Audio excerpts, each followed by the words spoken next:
Hola compañeros y compañeras, estamos con un nuevo vídeo de UNED Alumno y bueno, en esta ocasión os traemos el tema 3 de la serie que estamos realizando para la asignatura de Estructura Económica y Financiera de España, que pertenece al grado de ADE al tercer curso. ¿De qué vamos a hablar en el tema 3? Pues el tema 3 y el tema 4 están dedicados a los sectores productivos y entonces el tema 3 va a ser la primera parte en el que hablemos del sector primario y la energía. ¿De qué vamos a hablar? Pues vamos a hablar del estudio de la economía de las actividades agrarias y pesqueras, el sector primario. Vamos a hablar del sector energético en España y vamos a analizar por último los retos pendientes y los problemas que hay que solucionar respecto a este tema. El sector primario en España.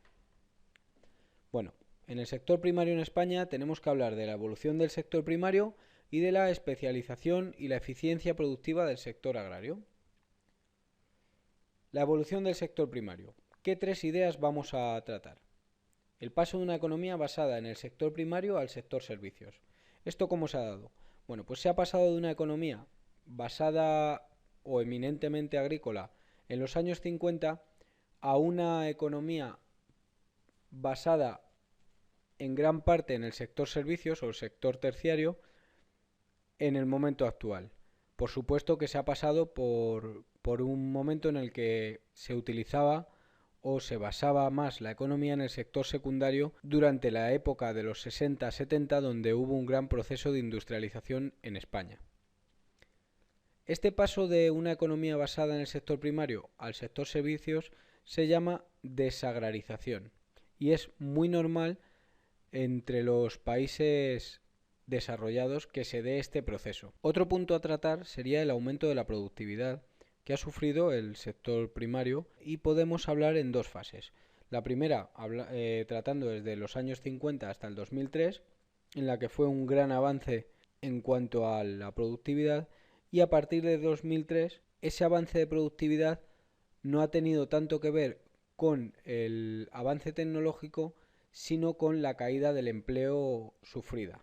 Sobre la especialización y la eficiencia productiva del sector agrario hay que tratar dos temas. La convivencia de las explotaciones de gran tamaño y pequeñas, que esto se debe al proceso de desagrarización, y la existencia de ventajas competitivas por parte de España. ¿Por qué?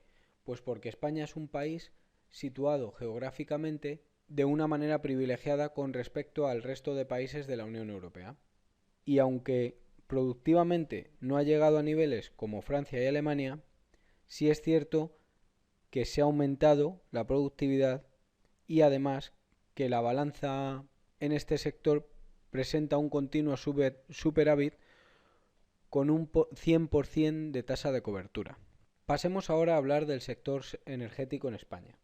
Vamos a hablar del problema de la dependencia y de la planificación de la desregulación.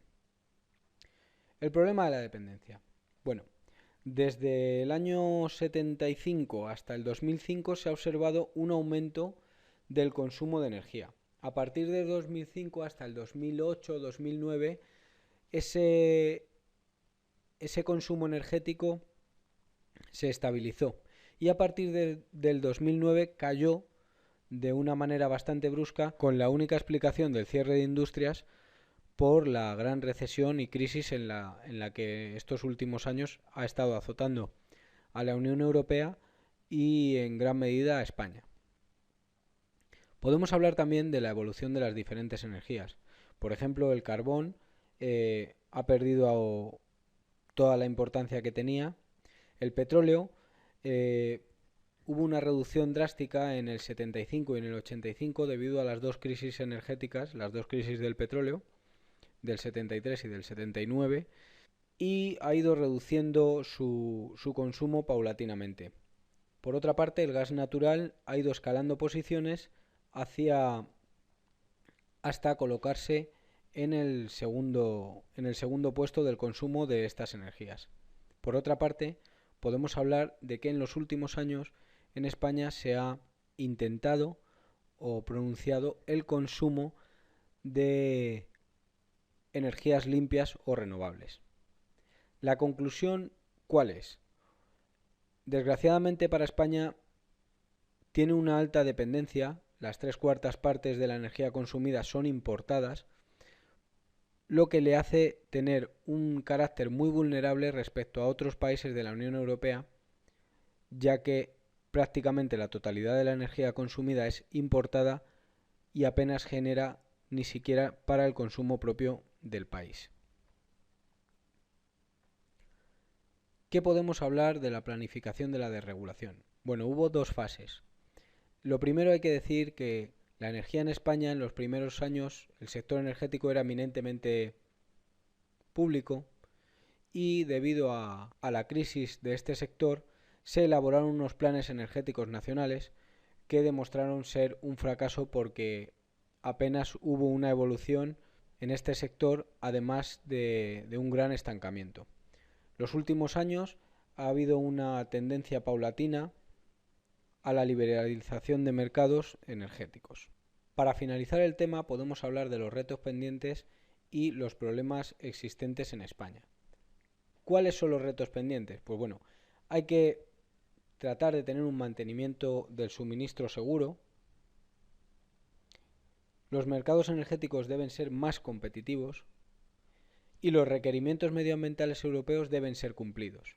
Por otra parte, los problemas a los que hay que enfrentarse son el déficit tarifario eléctrico, hay que incentivar, por supuesto, el ahorro y hacer un apoyo definitivo hacia las energías renovables de las que España es tan rica.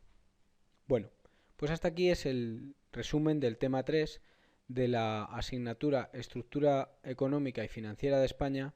Como siempre, os invito a dejar algún comentario en el vídeo de qué os ha parecido, si necesitáis alguna otra cosa. Y bueno, ya sabéis que tenéis las cuentas de Twitter y de Facebook pues activas para lo que necesitéis. Un saludo y os espero en el próximo vídeo.